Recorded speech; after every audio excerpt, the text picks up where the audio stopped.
Ciao a tutti e bentornati.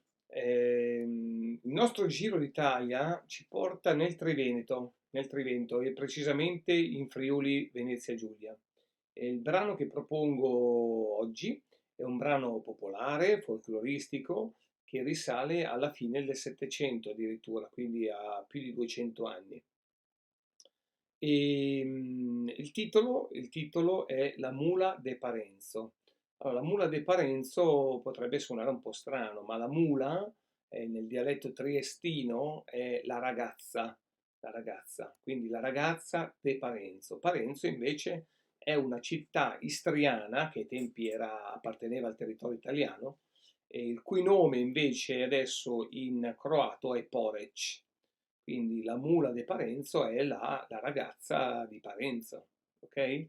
Era una venditrice, probabilmente ha fatto colpo su questa persona e che le ha voluto dedicare questo pezzo. Ok? Allora, buon ascolto e a dopo.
Bene, alla prossima, arrivederci e buona continuazione a tutti.